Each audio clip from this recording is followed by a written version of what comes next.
An eye and colorful world. You have studied in the previous chapter about the refraction of light कि हमने refraction of light के बारे में पढ़ा था लेंस के द्वारा, और हमने ये पढ़ा था कौन सा लेंस किस नेचर की इमेज बनाएगा, उसकी पोजीशन क्या रहेगी, साइज क्या रहेगा, how can these idea help वाले, तो वो आई के बारे में कैसे मदद करते हैं, वो इस चैप्टर का कोर बिंदु रहेगा, मेन पॉइंट रहे। अगर हम यहाँ पर आगे बात करें, the human eye use light and enable us to see object. Human eye क्या है, ह्यूमन आई के अंदर लेंस है, हमारी आंख के अंदर क्या है, लेंस है, और इस लेंस की मदद से क्या करते हैं, हम चीजों को देखते हैं। ठीक है, तो इस चैप्टर में हम पढ़ेंगे कि हमारी आई के अंदर इस लेंस का क्या काम होता है, how do the lens use in spectacles, correct defects visions. इसके अलावा इस चैप्टर में हम ये भी पढ़ेंगे कि जो आंखों की बहुत सारी जो बीमारी हो जाती है उनको कैसे ठीक किया जा सकता है। We have learned in the previous chapter about light and some of its property। वो कह रहा है इससे पहले वाले चैप्टर में हमने लाइट के बारे में पढ़ा था और उस लाइट की कुछ प्रॉपर्टी के बारे में पढ़ा था। क्या प्रॉपर्टी पढ़ी थी, हमने ये पढ़ी थी कि जो लाइट है वो हमेशा स्ट्रेट लाइन में चलती है। लाइट क्या चलती है, हमेशा स्ट्रेट लाइन में चलती है, इसको रेक्टिलिनियर प्रोपगेशन ऑफ लाइट कहते हैं। ठीक है, इसके अलावा यहाँ पर अगर हम बात करें, in this chapter we shall use the idea to study some of the optical processes in nature। तो नेचर के अंदर भी जो रिफ्लेक्शंस कहीं ना कहीं देखने को मिलता है उसको भी हम यहाँ पर समझने की कोशिश करेंगे। रेनबो कैसे बनता है वो हम पढ़ेंगे, जो सिंगल व्हाइट लाइट है जो 7 कलर में टूट जाती है उसको भी देखेंगे। तो अगर हम यहाँ पर बात करें, human I is one of the most valuable है और सेंसिटिव ऑर्गन है। ठीक है भाई, आगे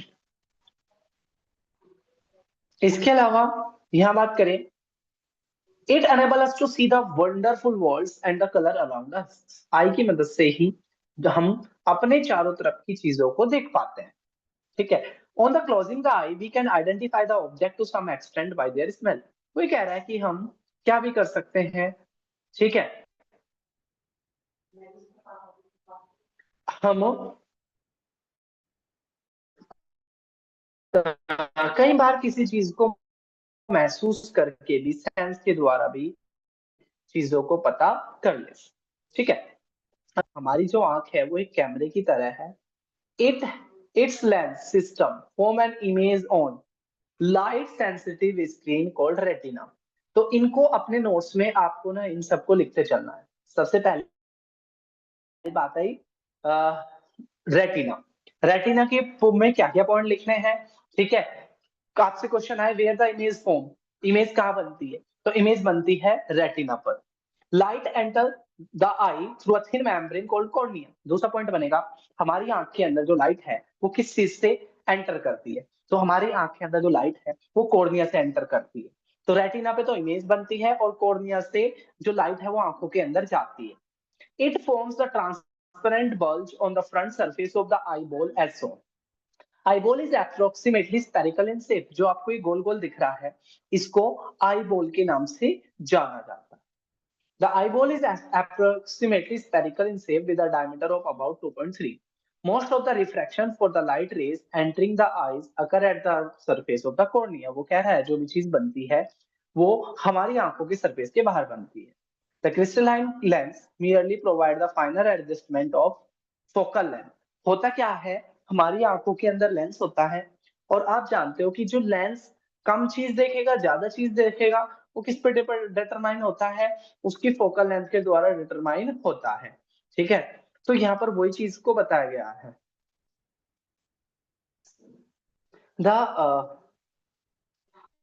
The crystalline lens merely provide the final adjustment. We find a structure called iris behind the cornea. हमारी कॉर्निया के पीछे एक क्या होता है, आइरिस होता है। ये एक डार्क मस्कुलर डायफ्राग्राम होता है जो क्या करता है, आपके प्यूपल के साइज को कंट्रोल करता है।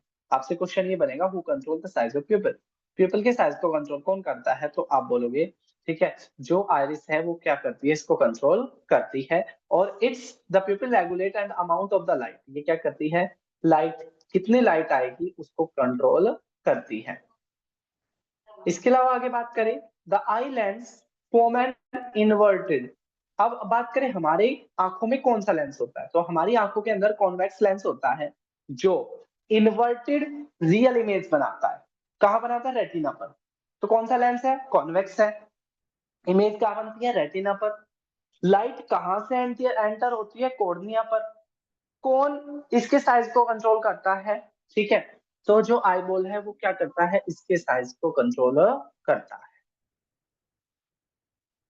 इसके बाद आगे, the retina is a definite membrane having enormous number of the light sensitive cell.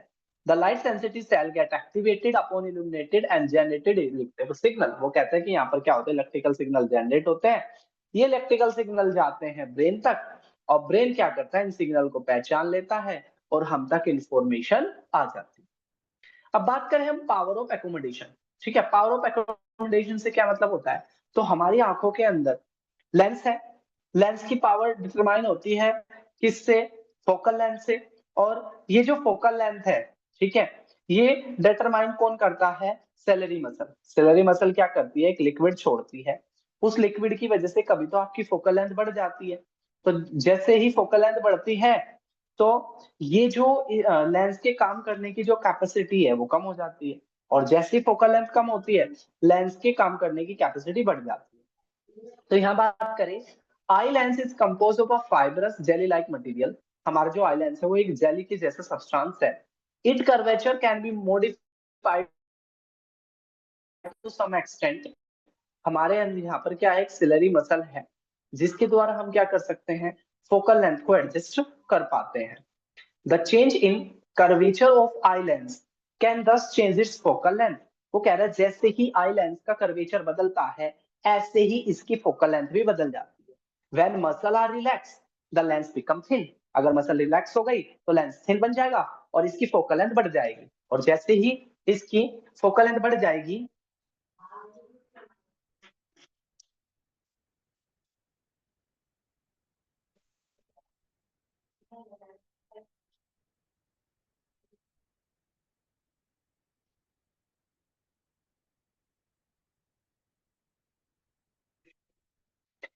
इस this enable us to see the distant object. और जैसे ही आपकी जो फोकल लेंथ है, ठीक है, वो इंक्रीज हो जाएगी, आप क्या कर सकते हो, दूर तक का ऑब्जेक्ट देख पाते हो। When you are looking at the object closer to your eye, जब आपको नजदीक का देखना है, ciliary muscle contract, ciliary muscle कम हो जाएगी, कॉन्ट्रैक्ट हो जाएगी, जिससे सेंटर ऑफ कर्वेचर आई का बढ़ जाएगा, लेंस थिक बन जाएगा। लेंस थिक बन जाएगा तो जो फोकल लेंथ है वो कम हो जाएगी, और जैसे ही फोकल लेंथ कम हो जाएगी, ठीक है, आप क्या कर पाओगे, नियर के ऑब्जेक्ट को देख पाओगे। तो मैटर क्या है, सिलरी मसल के द्वारा लिक्विड का चेंज रिलीज होना, और जो ये आपका है इसका मोर थिन या थिक होना, ठीक है। अब देखो यहाँ पर क्या लिखा हुआ है, the ability of eye lens to adjust it focal length is called accommodation. Eye lens का अपनी फोकल लेंथ को एडजस्ट करना ही क्या कहलाता है, एकोमोडेशन कहलाता है। However, the focal length of eye cannot be decreased below a certain minimum limit. अब ऐसा तो है नहीं, इसकी एक मिनिमम लिमिट होती है। आपकी जो आंखें हैं वो 25 सेंटीमीटर मिनिमम, और मैक्सिमम की कोई लिमिट नहीं होती है। मिनिमम होता है 25 सेंटीमीटर, ठीक है, और मैक्सिमम की कोई लिमिट नहीं होती है। The minimum distance at which object can be seen most distinctly without strain is called the least focal distance of distinct vision. It also called the near point of eye. अगर आपसे near point of आई पूछे तो आपने कहना है 25 centimetre, और अगर आपको फार पॉइंट ऑफ आई पूछे तो आपने कहना है no limit.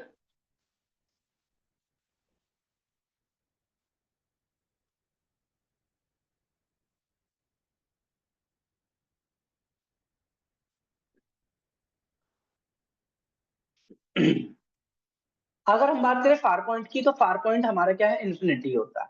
Sometimes the crystalline lens of people at the old age become milky and cloudy. This condition is called cataract. तो आंखों की जो डिजीज है वो चार डिजीज होती है।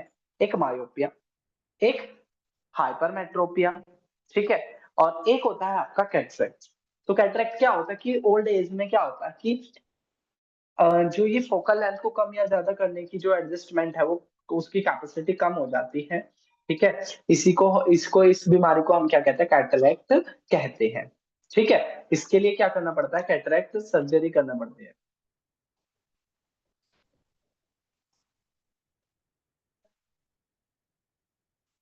अब बात करेंगे हम defect of vision and their conditions. Sometimes the eye may gradually lose its power of accommodation in such condition. Person cannot be sees object distinctly and comfortably. तो कई बार क्या होता है कि भाई आंखों में आपके कुछ ना कुछ प्रॉब्लम हो जाती है। अगर हम बात करें तो तीन तरह की बीमारी होती है। एक होती है मायोपिया, जिसका दूसरा नाम नियर साइटेडनेस है। दूसरी होती है हाइपरमेट्रोपिया, जिसका नाम फार साइटेडनेस है। तीसरी होती है प्रेस बायोपिया, जो जिसमें क्या होता है दोनों ही कंडीशन बनती है, मायोपिया वाले भी और हाइपरमेट्रोपिया वाले भी। तो अब हम ये पढ़ेंगे कि ये जो तीन बीमारी है ये कौन कौन सी है और इनका करेक्शन कैसे होगा, और कंपैरेटिवली पढ़ेंगे। तो मायोपिया और हाइपरमेट्रोपिया को देखते हैं जो एक दूसरे से उल्टा होता है। मायोपिया को नियर साइटेडनेस कहते हैं, हाइपरमेट्रोपिया को फार साइटेडनेस बोलेंगे, ठीक है।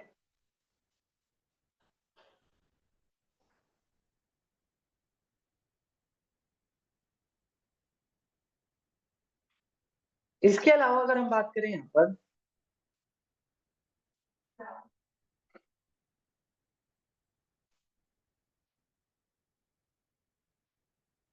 अगर हम बात करें यहाँ पर हाइपरमेट्रोपिया की,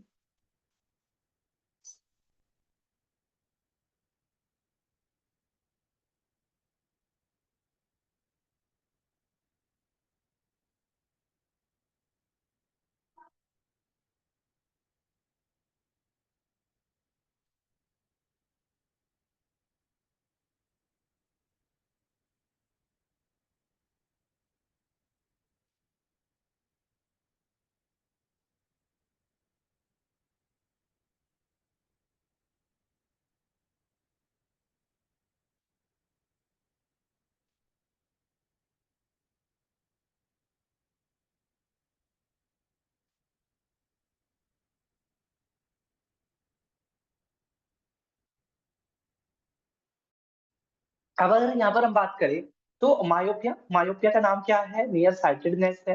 अ person with myopia can see nearly object clearly. जो इसको मायोपिया हो जाएगा वो नजदीक के तो ऑब्जेक्ट आसानी से देख सकता है, but can not see distant object distinctly, लेकिन उसको दूर के ऑब्जेक्ट नहीं दिखाई देते हैं, ठीक है। A person with this defect has the far point near than infinity. कारण क्या है, जो उसका फार पॉइंट है वो नियरर में बन जाता है इंफिनिटी से। Such a person may clearly up to a distance of few meter. In a myopic eye, the image of distant object is formed in front of retina. तो देखो जो इमेज बननी चाहिए थी वो यहाँ रेटिना पर चाहिए थी, लेकिन जब मायोपिया होता है तो ये इमेज यहाँ ना बनकर, रेटिना पर ना बनकर यहाँ बनने लग गई, यहाँ बनने लग गई। तो जिस वजह से क्या होता है, वो व्यक्ति दूर की तो देख पा रहा है, ठीक है, लेकिन नजदीक की उसको देखने में क्या हो रही है, प्रॉब्लम हो रही है, ठीक है।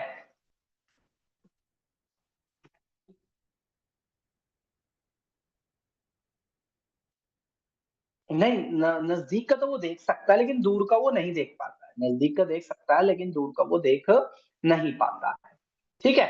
अब इसका कारण क्या है, excessive curvature of eye lens. I lens का बड़ा हो जाना इसका कारण है। अब जो कोई चीज है तो उसका ना कोई सॉल्यूशन भी होता है, ठीक है। इस हाँ, एक और देखो इसके कारण है यहाँ पर, कर्वेचर का बड़ा हो जाना, आई बॉल का मोटा हो जाना। कैसे ठीक होगा, कॉनकेव लेंस लगा दो। जैसे ही आप कॉनकेव लेंस लगाओगे तो जो इमेज यहाँ बननी थी वो यहाँ की बजाय दोबारा से कहाँ बनने लग जाएगी, वह लास्ट में बनने लग जाएगी, रेटिना पर बनने लग जाएगी। हाइपरमेट्रोपिया में सारी कंडीशन उल्टी कर देना।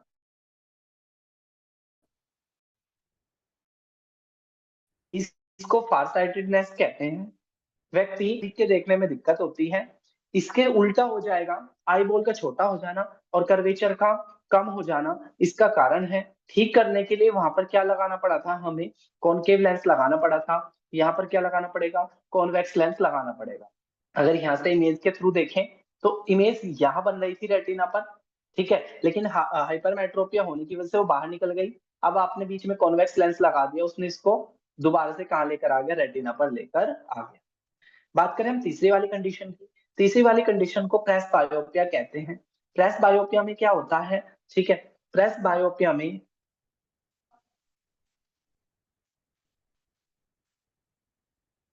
प्रेस बायोपिया में क्या होता है, दोनों कंडीशन होती है। व्यक्ति को नजदीक का भी देखने में दिक्कत होती है और दूर का भी देखने में दिक्कत होती है। इसको हम क्या कहते हैं, इसको हम प्रेस बायोपिया के नाम से जाना जाता है। अब सॉल्यूशन क्या होगा, सॉल्यूशन करने के लिए इसमें क्या किया जाता है, एक बाई फोकस लेंस यूज होता है, जिसमें कॉनकेव भी रहता है और कॉन्वेक्स लेंस भी रहता है। जिसका जो अपर पोर्शन है उसमें कॉनकेव लेंस है और जो नीचे वाला पोर्शन है उसमें कॉन्वेक्स लेंस इसमें यूज होता है। अब यहाँ के अगर हम ब्लू क्वेश्चंस की बात करें तो पहला कह रहा है what is the mean of power of accommodation. तो mean of power of accommodation means adjustment of the focal length by our eye. हमारी आंख क्या करती है, ठीक है, फोकल लेंथ का एडजस्टमेंट कर लेती है, इसकी हेल्प से सिलरी मसल से एक लिक्विड निकालता है, ठीक है। अगर उसको नजदीक का देखना होता है तो फोकल लेंथ को क्या कर देता है, घटा देता है। दूर का देखना होता है, फोकल लेंथ को क्या कर देता है, बढ़ा देता है। A person with myopic eye cannot see object 1.2 meter distinctly. What should be the type of corrective lens used to?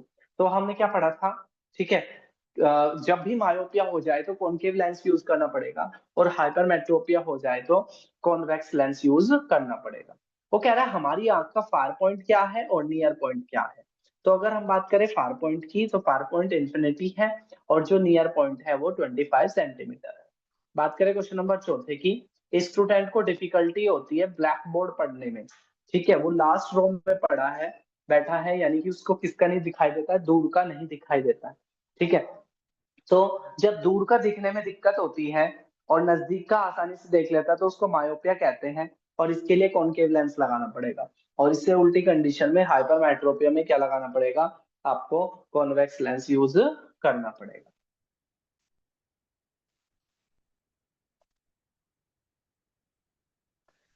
अब अगर हम यहाँ पर देखें, आज की इस क्लास को यहीं तक ही रखते हैं, ठीक है। आज की क्लास में हमने क्या क्या देखा है एक बार उसको दोबारा से रिवाइज कर लेते हैं हम, ठीक है।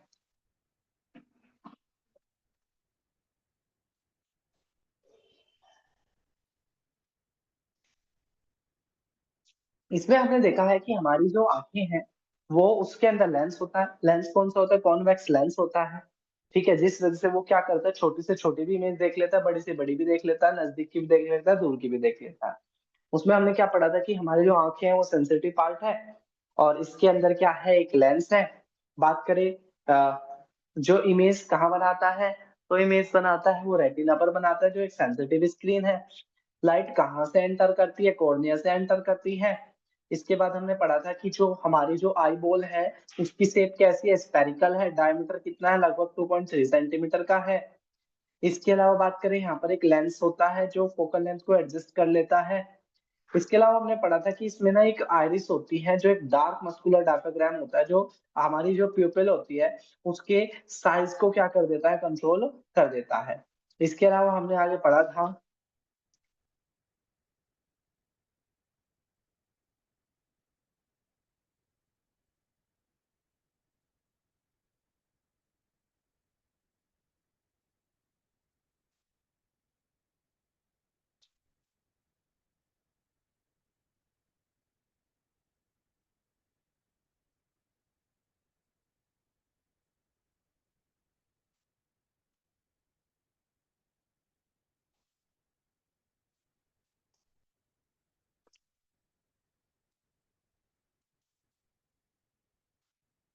अब अगर हम यहाँ पर बात करें, इसके बाद हमने क्या पढ़ा था, इसके बाद हमने पढ़ा था कि प्यूपिल क्या करता है, हमारी आंखों के अंदर कितनी रोशनी जाएगी ये प्यूपिल कंट्रोल करता है।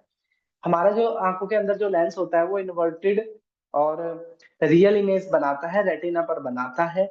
इसके अलावा एक लाइट सेंसिटिव स्किन होती है जो इलेक्ट्रिकल सिग्नल आपके क्रिएट कर देती है, और ये इलेक्ट्रिकल सिग्नल कहाँ चले जाते हैं, ये ब्रेन तक जाते हैं और फिर ब्रेन हमारा समझ लेता है। उसके बाद फिर हमने पढ़ा था power of accommodation. Power of accommodation किसकी वजह से होता है, पावर ऑफ एकोमोडेशन आपकी फोकल लेंथ की एडजस्टमेंट की वजह से होता है, जो सिलरी मसल से लिक्विड रिलीज करती है जिसकी हेल्प से ऐसा होता है। ठीक है, इसमें क्या होता है, फोकल लेंथ आपकी कम या ज्यादा हो जाती है। ठीक है, तो हमारी आंखों की बात करें, नियर पॉइंट जो है हमारा वो 25 है, और मैक्सिमम जो फार पॉइंट है वो क्या है, इन्फिनिटी है। फिर इसके बाद हमने पढ़ा था कि आंखों में होने वाले डिफेक्ट, आंखों में होने वाले डिफेक्ट आपके तीन हैं, एक मायोपिया है, एक हाइपरमेट्रोपिया है, और एक प्रेस बायोपिया है। मायोपिया को नियर साइटेडनेस के नाम से भी जाना जाता है, इसमें नजदीक का तो दिख जाता है, दूर का देखने में दिक्कत होती है। इसका जो सॉल्यूशन है वो कॉनकेव लेंस आपको लगाना पड़ेगा। हाइपरमेट्रोपिया में इसका उल्टी कंडीशन होती है और उसमें कॉन्वेक्स लेंस आपको लगाना पड़ेगा। प्रेस बायोपिया में आपको बाइफोकल लेंस लगाना पड़ेगा, क्योंकि मायोपिया और हाइपरमेट्रोपिया आपको दोनों दिक्कत है। और एक ओल्ड एज बीमारी होती है जिसको कैटरेक्ट कहते हैं, जिसका जो सॉल्यूशन है वो सर्जिकल सर्जरी है। यहाँ इमेज के थ्रू देख लो, तो यहाँ पर क्या था, ठीक है, ये जो रेटिना पर यहाँ इमेज बननी चाहिए थी, लेकिन मायोपिक आई में यहीं पे बनने लग गई।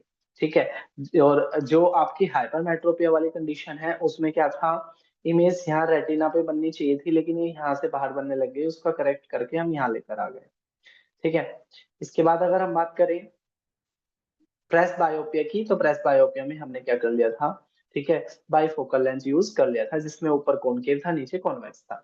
यहाँ कह रहा है पावर ऑफ एकोमोडेशन से क्या मतलब है, एडजस्टमेंट ऑफ फोकल लेंथ। कि वो कह रहे हैं मायोपिक आई है तो क्या करेंगे, कि मायोपिक आई है तो कॉनकेव लेंस यूज करेंगे। फार पॉइंट क्या है, फार पॉइंट आपका इन्फिनिटी है, और जो नियर पॉइंट है वो 25 सेंटीमीटर है। बात करें, यहाँ पर एक स्टूडेंट है जिसको ब्लैक बोर्ड पे पढ़ने में दिक्कत हो रही है, जब इसका मतलब क्या है, उसको दूर का नहीं दिखाई दे रहा, दूर का नहीं दिखाई दे रहा, नजदीक का आसानी से दिख रहा है, तो उसको क्या है, मायोपिया है। तो यहाँ तक की चीजें आज हमने पढ़ी है, फिर इससे आगे हम नेक्स्ट क्लास में देखेंगे।